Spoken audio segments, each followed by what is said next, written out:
Hi, I'm Ariana Tadler of Tadler Law LLP.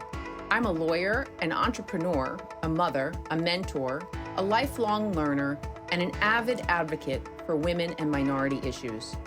I'm the co-founder of Meta eDiscovery, a leading e-discovery consulting and technology firm.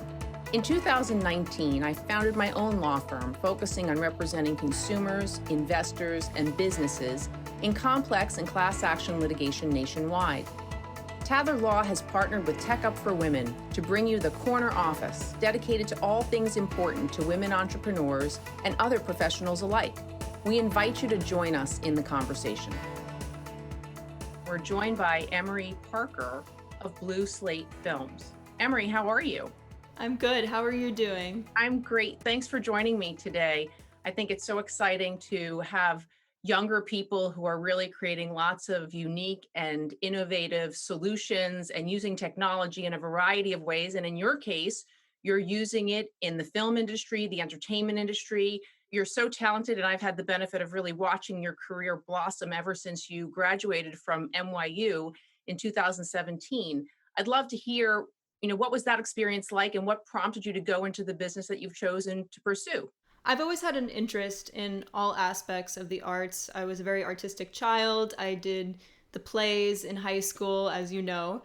And I just found that film was the best way to combine all of those interests and skills. So while I was at NYU, I was mainly writing and directing, but also editing, which I've come to really love. Now I'm using those same skills that I had in film school and applying them to running my own business. You've taken, all that you've learned and then really focused it into an area that you love and that you find drives you. I know that soon after you graduated, you worked with the 2018 Olympics. What was that experience like for somebody who was so young, just coming out of school? It was a bit wild. It was crazy hours, very demanding, exciting job where I was working with a team of editors and we were creating digital content for the Olympics. So, not necessarily what you would see on TV, but more personal stories on the actual athletes competing. And I found that I got an amazing opportunity to create some work and produce and edit when I originally came on as an assistant editor. I ended up picking up some of the slack for other people who didn't quite do their job as well as they should have. And that actually gave me an opportunity to get really creative and to take the materials that I was given and make something really wonderful. It's like a door just slightly open. And if you put your foot there and push forward, you might find yourself a new opportunity that you didn't even anticipate going into the job that you came in to perform. How would you encourage other people when things like that happen, or how to look for those opportunities? Especially as a woman, it's a little bit more difficult. If you can demonstrate your skills and ask for what you want, people are more likely to give you that opportunity. Your skill set obviously has been so vast and diverse over the years that you were at NYU. And would love to pitch to some of the different types of projects that you've worked on throughout your career. You've done so many exciting things, from video content to actual movies. At NYU, I was making a lot of short films where I was sort of wearing many hats: writing, directing, acting, writing music. And on the side, I was working on other people's projects as an editor, and I had produced a web series. And that sort of continued outside of school, working on those creative projects, but then also finding ways to make corporate work more exciting or more imaginative as a storyteller. The mission is always very important. And especially in a time like right now where you need to convey so much online, you really want that personality and the things that people actually care about to come through in a video. Well, that's more true than ever today, right? Because of the fact that we're living in the circumstances of COVID-19 and the fact that we don't have the same types of opportunities to network. For me, for example, as a business owner, where I was accustomed to meeting people around the country at a whole variety of events, whether it was in the courtroom or at a conference or for a speaking engagement. Now, so much of that has been delayed or even postponed indefinitely. And so much of what we need to rely on to portray ourselves, separate and apart from Zoom fatigue, which we're all kind of suffering from, I think, a little bit today, is if you want to direct somebody to find out more about who you are, it is your content that's available on the web. So, one of the most exciting things that you did during this very difficult and challenging time is you actually shot and produced a PSA. So I think it was about May when Governor Cuomo announced that he was going to hold a contest to show New Yorkers that they should be wearing a mask and complying with all safety guidelines.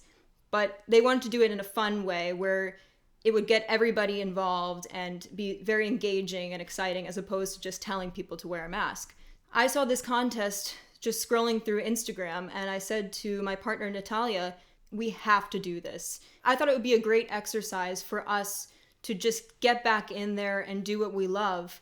It wasn't a scripted project, it was more documentary style, but we really wanted to get an idea of what these people cared about and convey that to a larger audience and hopefully hit them on an emotional level and persuade them to protect their family, protect their loved ones.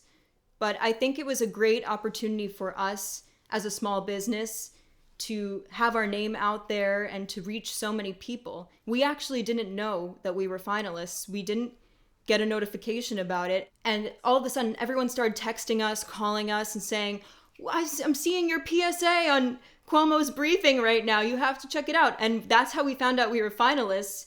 It was everywhere. It was on news outlets. We were being interviewed for big publications. We were on Pix 11, ABC. It was kind of a whirlwind, and we really didn't expect that. We were just trying to make this really meaningful piece of work. And then we actually turned out to be one of the winners and got to have our ad run as a national 30-second PSA on TV. That's really amazing. And what a great further expansion of your business, right? For people to really actually know who you and Natalia are. It's almost like free marketing that you didn't even anticipate. It was an organic connection that we couldn't have even dreamt of. So when you think about the work that you and Natalia are doing, what aspects of technology are you really tapping into? What are the aspects out there that you feel are critical today?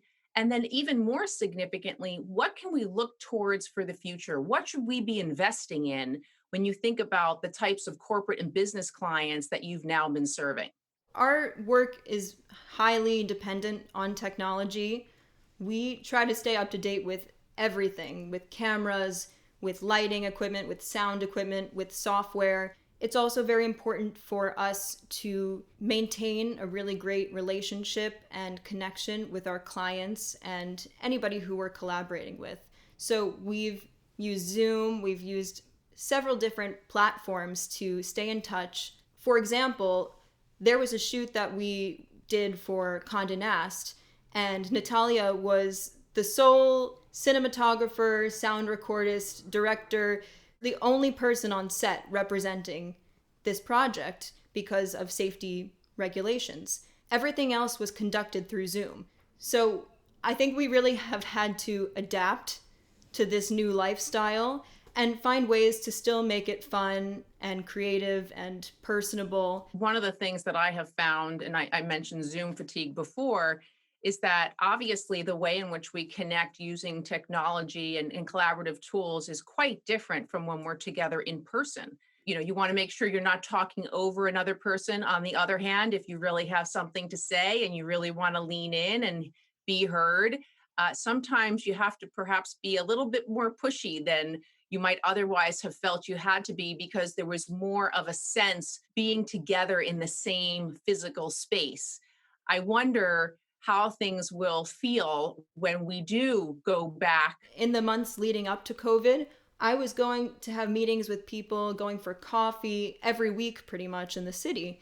And you don't really realize how much you can actually accomplish on a computer. So I think the industry will change in that way, that people will not go out of their way to put themselves at risk or waste the time to commute to get somewhere, to actually get something done. And the times where we actually are together, I think people will be more grateful. I agree. We at Tadler Law have had two events socially distanced, very socially distanced, and just those 2 days of coming together, we were just all so grateful. Although I'm so accustomed to being on all the time, whether it's because I have a court hearing or because I'm in a deposition or because I'm making a pitch or a presentation. I don't believe that when we are acting in physical spaces the way we have been historically accustomed to, that we're that controlled. This time in history has been hard to the extent that you are working at home. And even if you are not in the job force, you're at home, you're managing a family, you're managing a household. One of the things that I've been trying to encourage many women in particular about, and it would be true for anybody, is to make sure that you set your own boundaries. What thoughts do you have on that? I find it very important to have a clean workspace with minimal distractions, and sometimes I will even put on some classical music. Having a really healthy environment to be working in, even if it is at your home, is crucial. As far as boundaries go, I haven't been so great about that. I have been working late. When you have basically all of our technology here, there's not really a way to leave the office. You and I have opposite types of schedules. I do get up early in the morning, but I try to use that early morning time for me to make sure that there's opportunity for some exercise, physical activity, also just kind of getting grounded for the day. And then I am notorious for staying up well beyond perhaps reasonable hours. You may be productive, and that's terrific. But like you said, making sure you get a good night's sleep. And I'm always talking to people about engaging in self care. Well, this has been such a great opportunity to visit with you today, Emory. Congratulations to you and to your partner, Natalia.